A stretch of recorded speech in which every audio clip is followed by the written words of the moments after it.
I don't have anything to say about negative about any hip-hop artist. You know, a lot of times you see, like I said, a lot of these rap artists rap about certain things, but I really live it. The computer say, Floyd said, T.I. I'm like, what did he say for? Now, your first baby mama, Melissa, then took your fiance, say that. He's undefeated in the ring, but outside the ropes, Floyd Mayweather has taken more hits than anyone's counting, but not from other fighters, from rappers. Like, they'll tell him what to say. Like, as soon as you get confused, he's gonna go, okay, just call out. The same man who gets flanked by security, draping in designers, with money in hand. Certain things we can talk about, but certain things we can talk about, certain things we can't talk about. Okay, right. That's because, you know, certain paperwork. Okay. I should say. Has somehow become hip-hop's favorite punching bag. 50 Cent turned mocking Floyd into a full-blown sport. Do you think he should step back in the ring? I think he got to right now because the money gone. So the money's really gone? Yeah. T.I. swung on him in Vegas over Tiny. T.I. was mad because Tiny took a photo with Floyd's daughter, and T.I. was offended and he felt like Floyd was rubbing it in his face. Nelly snatched his girl and smiled for the cameras. It's kind of hard talking to a guy who hasn't graduated from high school. Ouch. NBA youngboy, the father of Floyd's grandson, publicly embarrassed him. I ain't never paid attention to a especially from no say watching me. Then when I say a say cooperated about what you. Even Jubalock robbed him. And then they had me on an attempted robbery on Floyd Mayweather. Allegedly, they say we followed him to his house and tried to take his Audemars and his jury and all that. And the craziest part is that nobody flinched. No retaliation. No real clapback. In a culture that lives off respect and reputation, silence can be louder than a diss track. Floyd may be money, but in hip-hop, he's lost all credit. I think that people focus should be on trying to get Lil Wayne's spot, trying to get Drake's spot, trying to get Rick Ross spot, trying to get Meek Mill's spot. You know, I'm a boxer, so my beef is with other fighters. This begs the question, how did the guy who buys the flashiest watches and flashiest cars... He's always in Abu Dhabi and Dubai, and he's making making deals. Look at my cars. Look at my watch. This is my big watch. I got a bigger watch. Sometimes I bust out this watch. Become a running joke in a genre built on street respect. How did the champ go from pay-per-view king to meme-worthy punchline? Let's talk about it. Floyd Mayweather was supposed to be untouchable. I'm relevant. You know, I'm relevant. Mr. My life is, you know, I'm something to talk about. He danced around legends, made champions look like amateurs, and built a billion-dollar brand off a perfect record and a nickname, Money. I go on vacation, my fault. When I go on vacation for 30 days, I take 30 watches with me. But you know what? What's crazy is this. If we add 10 more days, I take 10 more watches.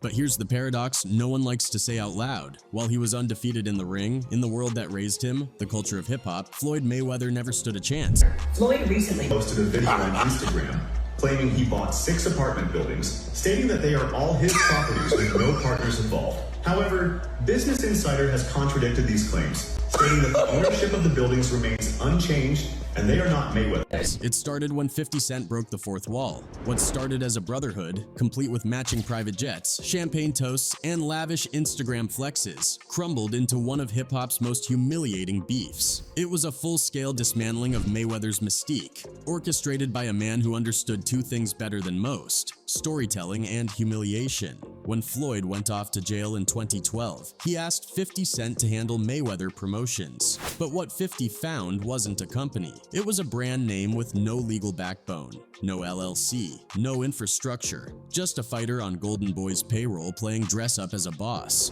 As he was actually going in to jail, he asked me to help him with Mayweather Promotions. Right.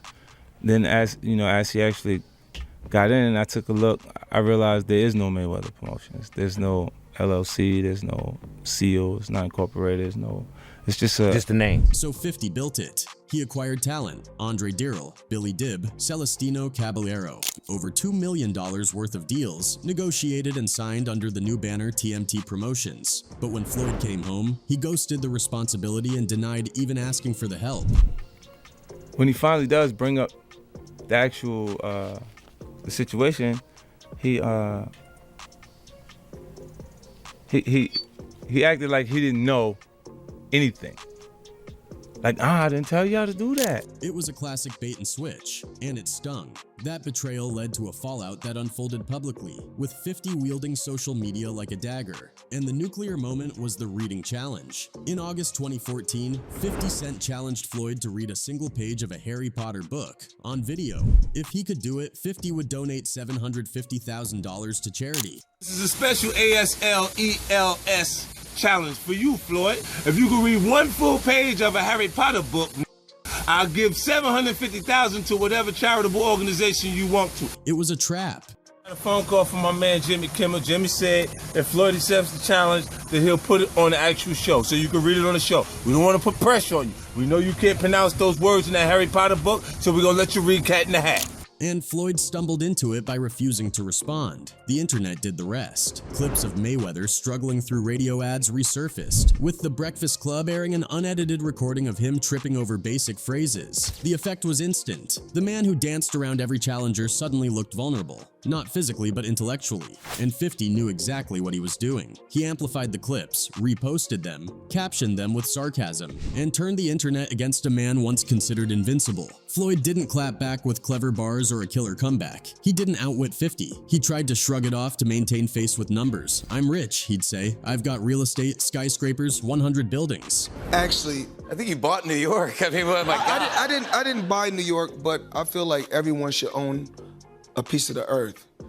And I feel like you can't go wrong with New York real estate. But it didn't matter. The narrative was already written because in hip-hop, clout is currency. And when someone with 50's credibility paints you as a fool, your fans stop defending you. They start reevaluating. Suddenly, Floyd wasn't just flashy, he was corny. The chains, the Bentleys, the $100 million checks all became loud camouflage for a man who, in the eyes of the internet, couldn't read his own contracts. Worse still, Floyd couldn't make the narrative shift. He had the money, but not the voice, not the timing, not the sense of humor that might have flipped the script. That's what made it a turning point. Before 50, Floyd was mysterious. He was Money Mayweather. In one of my portfolios, because I don't know the exact number, because they said if you know how much money you got, you really don't have no money. So if you know how many buildings you got, you don't really have no buildings. So I think I own right now somewhere upwards of 100 buildings or more. After 50, he became a punchline, not because he wasn't rich, but because he wasn't quick. The shine dulled, the mystique cracked. But that was just the beginning of Floyd's ridicule. When T.I. confronted Floyd over his wife, Tameka Tiny Harris, words quickly hit the street. It wasn't just a side-eye or a passive comment either. T.I. stepped directly into Floyd's circle, through his hulking security, unflinching and focused, like a man with nothing left to lose and everything to prove. My boy didn't speak that day. He was just chilling. I'm steady trying to feel him. I'm like, what's up, bro? You know, just chilling. So we end up going somewhere in Vegas, and we pop up this spot. He see him. He's like, oh, there you go. Tiny had posted a picture with Floyd's daughter. Innocent, maybe, but to T.I. it was salt in an open wound. And then Floyd's alleged response was, you need to control your... Just go. Don't move that. You control your... That line didn't just start a fight, it detonated a cultural bomb. What followed was chaos at a fat burger joint on the Strip. Young D.R.O., T.I.'s longtime associate, later painted the scene like a war flashback. He wasn't exaggerating.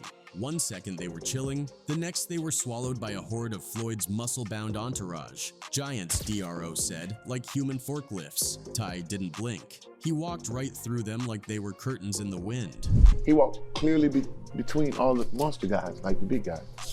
Walked straight through. No hesitation, no negotiation. He got close enough to whisper something in Floyd's ear, but that whisper led to fists flying, chairs toppling, and screams splitting the air.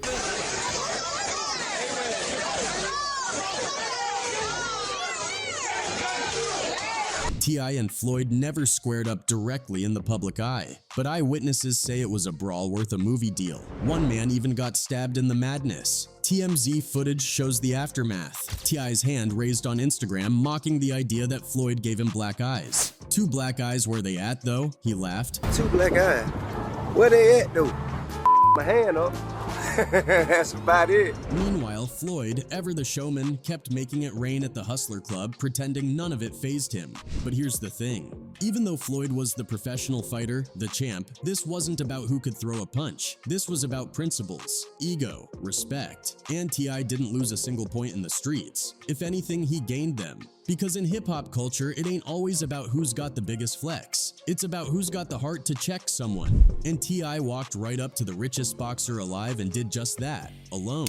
No army, no spectacle, just a man pulling another man's card. And here's another thing. Ty never really milked the moment. On stage, he kept it coded. Spoke like a man who's seen enough not to say too much. You ain't ever got to worry about me conducting myself like anything other than a G, he told the crowd. One thing you ain't never gotta worry about with me, man, is me conducting myself like anything other than a G. No man, no woman, no child, ain't nobody on God's green earth gonna disrespect me, ever. Nobody, no man, no woman, no child, no nothing on God's green earth. There will ever be no disrespect for me, no time, nowhere, from nobody, no exception. He didn't claim victim or villain, just set boundaries. This was another lesson in cultural currency for Floyd. Ty, despite standing a full foot shorter than Floyd, proved that when you step to a man not for clout but for principle, you're not beneath him, you're beside him, and maybe even above. Many more rappers are rated above Floyd. Chantel Jackson, Floyd Mayweather's ex-fiancée, leveled up,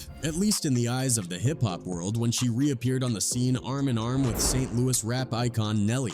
And Floyd took a hit he couldn't shake off, because this one didn't come with gloves. It came with pride, pain, and ego. To the public, it looked like poetic justice. For years, Floyd had flaunted his wealth, his women, and his wins. He was untouchable until he wasn't. Chantel's relationship with Nelly was a bombshell, and Floyd, used to controlling every narrative, spiraled. He turned to the one arena where he still had some control: social media. But this wasn't the calculated chess of his boxing career. It was sloppy, reactive, and desperate. He posted old photos. He aired private details. He tried to shame her with receipts and bitter captions, a campaign designed to remind everyone that he was the one who had spoiled her first. Well, Floyd Mayweather said some real shit.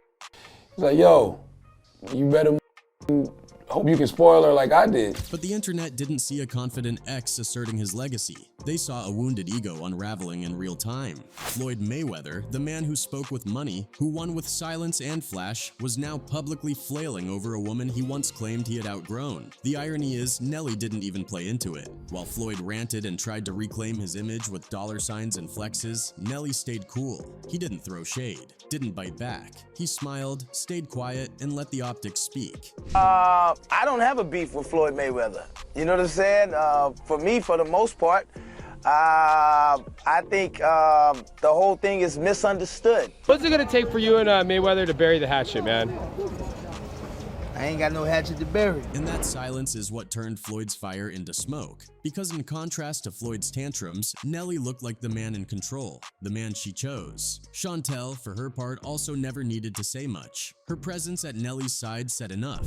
She had left a man who bought skyscrapers for breakfast for one who didn't have to. And that choice, consciously or not, shook something in Floyd. In his world, women were trophies, tokens of status, extensions of his invincibility. We don't want to call her a girl, she's a woman, you know. We want to say this is my partner, Dorlee Bad Medina. She has a makeup line, and she's a remarkable person. So when one of those trophies walked away and didn't look back, it shattered the illusion. Suddenly, the champ didn't look so invincible. He looked insecure. Floyd tried to rewrite the story. He called out Nelly in interviews, implied irrelevance, flexed his undefeated record like a shield. But his words weren't venomous, they were vulnerable. And when he insinuated that Nelly couldn't give her what he did, it sounded less like confidence and more like fear. The hip-hop world, always watching, made its judgment. Charlemagne, the Breakfast Club's voice of blunt truth, put it plainly: I wouldn't want to date none of Floyd Mayweather's exes. I wouldn't want to date none of Floyd Mayweather old hoe. What can I show her? Unless she's really into things like love and laughing and the little things in life, like attention and me being there for her and actually listening. Because there's nothing left to offer once you've been in Floyd's world. Unless, of course, you are the offer. And maybe that's what Nelly was, a different kind of man. Not a billionaire, not a brand, just steady. Something Floyd, for all his grandeur, never learned how to be. The fallout didn't stain Floyd's record, but it did stain his reputation. In the culture, in the place where hip-hop and hustle intersect, he looked like a man who could win every fight, except the ones that actually mattered. God has blessed me with an unbelievable talent, with fast feet, fast hands, you know, unbelievable defense, and a very, very sharp mind. So I'm thankful for that. Because why did he also get humiliated by his daughter's boyfriend? In a leaked clip, NBA YoungBoy, who has a kid with Floyd's daughter, Yaya Mayweather, was asked if he wants his son to follow in Floyd's footsteps. YoungBoy didn't even let the sentence land. Change the subject, gang. He waved it off like it was insulting, then dropped the alternate plan. He gonna be a UFC fighter. So your son control Junior with Mayweather boxing? Change the subject, gang. I feel you, man. He gonna be a UFC fighter. UFC fighter? No boxing, no Mayweather legacy, not even a nod to it. Just like that, the message was clear. He didn't respect Floyd's path, didn't even want his son to touch it. Yet Floyd responded with more warmth than defiance. He called YoungBoy very talented, said he was proud of his daughter and only wants the best for the two of them. I'm proud of my daughter because even though she's a little young to have a baby, 21, and she'll be 22 this year, but I'm proud of her. I'm proud of NBA YoungBoy. Very, very talented young kid. One of the biggest artists as far as in music. It was baffling. How do you love someone who keeps stabbing you with his words? And if you're Floyd, how do you go from the man who taunted every opponent into submission to embracing a guy who once called you a That's right. NBA YoungBoy once said it publicly. You talking about my wife? Inside my house that I paid for? Now her dead, huh? And now dead. I ain't never accepted not one thing from her in my life. Again, no retaliation, not even a flicker of defiance. That kind of behavior doesn't go unnoticed in hip-hop, where respect is everything. Respect, or at least the illusion of it. And to the younger generation, Floyd started to look like something worse than washed. He looked soft, untouchable in the ring, sure, but outside of it, vulnerable in all the wrong ways. The Jubalock situation is another brush that hit at the very thing Floyd Mayweather built his legacy on, invincibility. Because when word got out that Juba, who'd already been branded a wild card out of Long Beach, had allegedly followed Floyd to his Vegas home and tried to rob him for his Audemars Piguet and jewelry, the headlines shook the internet. And then they had me on a attempted robbery on Floyd Mayweather. Allegedly, they say we followed him to his house and tried to take his Audemars and his jewelry and all that. Juba didn't even shy away from the story. In interviews after his release, he casually recounted the details. They said they tracked Floyd's car. They said they scoped out the timing, tried to catch him slipping. A car linked to Juba was traced to the scene, and later his place got raided. A car that was linked to me had a license plate on there that followed me back, and then that's when they raided my house on another robbery, my condo, and I was arrested on them charges, but since he didn't show up to preliminary hearing, they dropped the charges. But the real plot twist is that there was no retaliation, no press conference, and no hardline statement from Floyd. He showed up to the preliminary hearing, charges got dropped, and that was it. Except it wasn't, because this wasn't just a run-of-the-mill robbery. This was a calculated strike against a man who built an empire off the myth that he couldn't be touched. In the boxing ring, Floyd Mayweather had weaponized perfection. 50 fights, 50 wins. He dodged punches, made men miss and made them doubt. But outside that squared circle, Jubalock, just a name to many, proved that maybe, just maybe, Floyd didn't move with that same precision in the real world. And in hip-hop culture, it's not about whether you get touched, it's about what you do afterward. Plenty of rappers have been robbed. Some even built careers off how they came back from it. 50 Cent TI Gucci. Even when things went south, they never let the story end with them playing victim. In the street, silence is loud, and Floyd's silence was deafening. It was a pattern now. NBA YoungBoy had publicly disrespected him, called him on IG Live. Nothing happened. Now Juba, same playbook, same response. Floyd, the master of micromanaging his image, had somehow allowed two very different men to tarnish it from opposite ends of the culture, and he stayed quiet through both. When Jake Paul, YouTube prankster turned prizefighter, stared down Floyd Mayweather as well, it started as a joke. It was May 6, 2021, at a promotional event for the circus bout between Floyd and Logan Paul. Cameras rolled, security stood alert but relaxed. The scene was tense, sure, but routine, until it wasn't. Jake Paul, dressed in white and grinning like the devil had whispered a dare in his ear, leaned forward, snatched Floyd's baseball cap clean off his head and barked, "She's got your hat." Absolutely. Let me Al Hammond. Let me call Al Hammond. I'm my own boss. I'm my own boss. One night. Got your hat. Got your hat. Got your hat. The moment detonated instantly. Not even 2 seconds had passed before Floyd lunged at him, arms swinging, voice shaking with rage. Floyd, get this motherfucker. Hey, knock it off. Let's knock it off. Do this. Disrespect me. Arrest everybody here.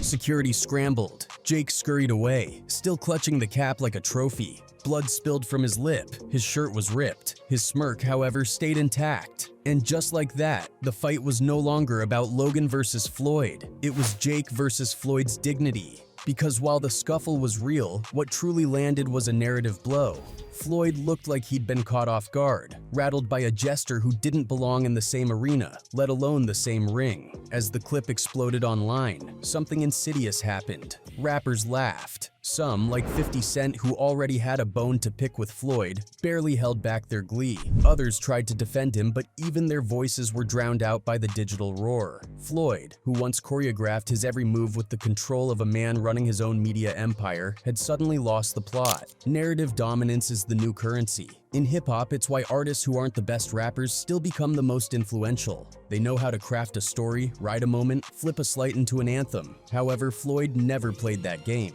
Or maybe he never realized the rules had changed. Because in that moment, Jake Paul was more than a troll. He was a symbol. A signal that the old guard couldn't protect itself from the chaos of the new. And then, the merch dropped. Jake printed gotcha hat on hoodies and sold them by the truckload. He got the phrase tattooed on his leg. The move wasn't just viral, it was monetized. Floyd may have built an empire off pay-per-views, but Jake just turned a childish prank into a brand. One man was trying to preserve legacy, the other was printing memes like currency. While Floyd might have come from a world that birthed pain into poetry and turned trauma into truth, but he never opened up to it. While rappers turned their flaws into gold records, Floyd coated his insecurities in glitter and disappeared behind the glass of his luxury showcases, flashy cars, diamond watches, real estate claims that never checked out. The world watched him drape his insecurities in opulence, hoping no one would notice the man inside was just quiet. Mike Tyson said it himself. Floyd lives in the gym. No matter whatever we say about him, and it could be true, but he's in that gym. He's a rat. It's his heroin. Discipline became his drug of choice. No alcohol, no weed, just reps, rounds, and routines. But in a culture that values vulnerability over vanity, all that quiet work meant nothing if you never let the people in. Rappers loved the fight, sure, but they loved the flaws more. The breakdowns, the bounce backs, the messy, chaotic journey from nothing to something. Floyd never gave them that. He only gave them clean wins and cleaner suits. No scars, no soul. That's why you don't hear him shouted out on tracks. No verses calling him the GOAT. No murals, no anthems. Just a silence that mirrors his own. He never gave the culture a piece of himself, so the culture never gave him a seat at the table. So yeah, Floyd's undefeated, he beat legends, outboxed monsters, retired with his brain intact and his money, supposedly still long. But in the culture, in hip-hop, he's a ghost, a glimmer, a name that flickers in and out without anchoring to anything real.